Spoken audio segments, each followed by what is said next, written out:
All right, good morning. Welcome back. We will be discussing our linked list as an ADT, abstract data type. So that will be our concept we'll be talking about in the linked list as data type. But before I start that topic, I would like to discuss with you very briefly, probably for 2 to 3 minutes or 5 minutes, what is a class and what is an object, especially the people who are coming from after some time and joining this advanced programming class.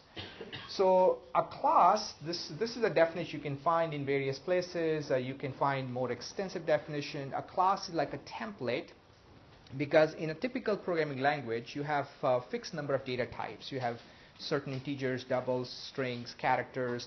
What if you want to create your own type of data, own data type?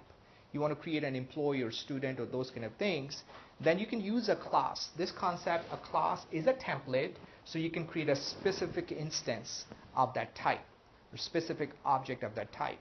And this kind of concept is called OOP or OOD, object-oriented programming or object-oriented development. And you definitely want to make sure after this class you leave those concepts in your resume, that you're familiar with object-oriented development or object-oriented programming, because that's the keyword the recruiters will be searched in your resume, especially if it's on linked list, not linked list, LinkedIn. We're still thinking about linked list. All right. So what exactly the class looks like? So here's the class. Here's a generic class. You can name the class anything you like. Like I stated, you can call it an employee. You can call it whatever you want to create. In my case, I want to create my list. That's the name of class. That's where the class body begins, this curly brace, and this is where the class ends. Notice that there is a semicolon at the end. So that's the class structure. Inside the class, you can have different types of data. In fact, there are two types of components you can create. You can create data variables, and typically the data variables are almost always are private in nature. So notice that I have private identifier here.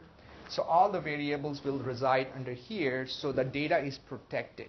The variables are protected because the variables allow you to grab the data, and so you can process the data. So this is almost always private.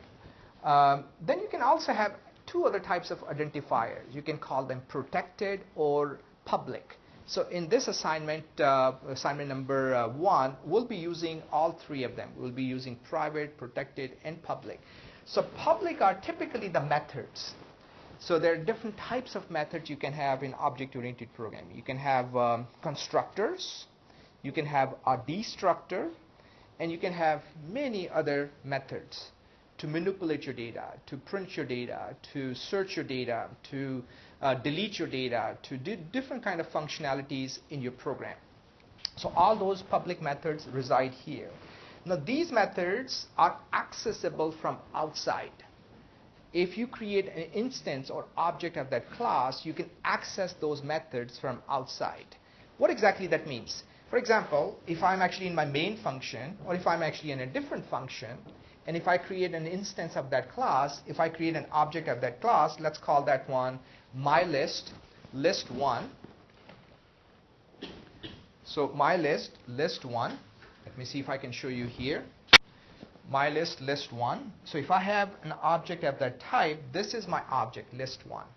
So this list 1 can access these public methods. So I can use a dot operation, and with the dot operation I can see what methods are available and what methods can be accessed to do different types of things. Some methods will be really simple, like printing something, searching something. Some methods will be more complex. In fact, in today's discussion, we'll have some methods are a little bit more complex in nature. So in fact, in this assignment and this particular demo, we have a method called insert, delete, and copy. We'll be discussing these methods probably on Wednesday because we need to build our understanding about the first few methods first. How to print something, how to search something, how to initialize something. So we'll learn those initial methods first, how to initialize your list, check that if the list is empty, check the length of this list, print the list, destroy the list, search the list, find where is the first node, what data resides in the first node, find the last node, and so on and so forth. So these are some of the functionalities we can have in this particular linked list abstract data type, ADT. You guys are okay so far? Any questions about class? If you have forgotten something about class, you have forgotten what is a constructor, maybe help me out. Sean, let me ask in general first. What is a constructor, guys? How do you define a constructor? Constructor is a special method which has exactly the same name like a class. It doesn't have a return type. It cannot return anything back to you. What exactly it does? A constructor does what? Help me, guys. Constructor allows you to construct things. Basically, you have no initialization for your data. Let's say the data is in private, declared as private data. It has no initial value. So then you can construct those initial values. You can create those initial values. If the user has not provided those initial values, let's say for ID or first name or whatever the type of data you are accessing, the constructor allows you to clear the garbage from the memory, clear or provide the initial values for those variables. And we'll see some examples of the constructor. You can have multiple constructors. You can have 1, 2, 3, 4, 5, many constructors based on how extensive implementation you want for your class. But you just need one destructor. Destructor basically deallocates the memory assigned to those data variables and says, you know what, we need to let go that memory back to the operating system. So basically it releases the memory back to the operating system. So you need just one destructor, but you can have many constructors. Like I stated, the constructor will have exactly the same name like the name of your class, but it has no return type. Typically we have a return type as integers or doubles or strings or some other data type. In this case, there will be no return type. Then we can have many other methods. Methods are basically functions. Many other methods. Some methods are really simple, maybe one-liners. There's just one-line methods. We'll see we have a method called length, empty, and probably first and last node. There will be one-line methods, just one line of code. Some methods are more complex. So search will be a little bit more complex than checking the emptiness of your linked list, right? So the methods can vary. Can I call other methods from my method? Sure. Can I call one function from another function? Absolutely. So in this assignment, we'll see that in a couple of cases, we do call one method from another method. So we'll see that in our demo file. Sean, did you have a question? Oh yeah, I'm sorry. What's the difference between private and public again? So private is something which is not accessible from outside. If I'm sitting here in outside environment, I cannot access the private data directly. It is hidden. It is protected. I should not use the word protected because the protected is a separate identifier. But it is hidden. So cannot be accessed directly. However, you can access indirectly. So if I come to you, say, what is your social security number? That's a private data. You will not share that with me. However, if I come indirectly, I say, I'm a bank. I would like to offer you a credit, let's say mortgage or credit card. I need your credit card number. Then with that method, I might be able to access your private data. So private data can be accessed, but indirectly through different methods. You guys are following? And we'll see that. We'll see some examples on that one. The public, on the other hand, is available to the outside world.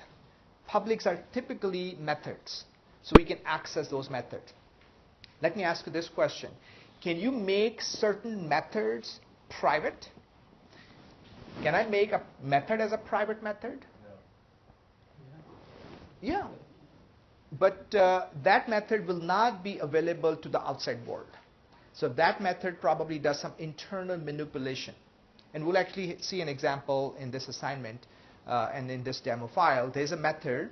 In fact, our copy method will be a private method. It doesn't have to be private. I just wanted to demonstrate that it could be a private method and it is only accessible within. There's another type of data, we call it protected. Right here I'm showing you, especially in our circular linked list demo file, our data is protected. Can somebody tell me the difference between private and protected? We understand what is private, so what is protected? Yes? Protected, it can be used by any derived class. That's right. So he said derived class. What exactly derived class means? You're right. So like, let's say for example, we have a class for ball, which tells you that the ball is round, it's spherical, that sort of thing. Then you could have a derived class such as basketball, which goes into more detail about ball. If the method is protected, then basketball would be able to use ball's protected method. But if the method was private, the private method for ball would be inaccessible. Absolutely. Beautiful example. Beautiful example. So he said that if you have a parent class, like a ball, and you create a child class, like a basketball, so the basketball, which is a child class derived from the parent class, that can access the protected data members. So you declare something protected, so the children classes can access the parent class data. An example could be you might have a family secret, like family income. That's your father or mother, they may have certain income. It's not known to the outside world, let's say to the family, the circle outside of your family, but maybe the children probably know that information. So that's a protected information. It's not private information, it's protected information. Private is something which is not known even to the children. Protected is something known to the children as well, to the derived classes. So in this case, we will see something called protected, we'll see something called private, we'll see something like public. So all three identifiers are used in order to show how the data and methods are accessed. All right, let's take a break.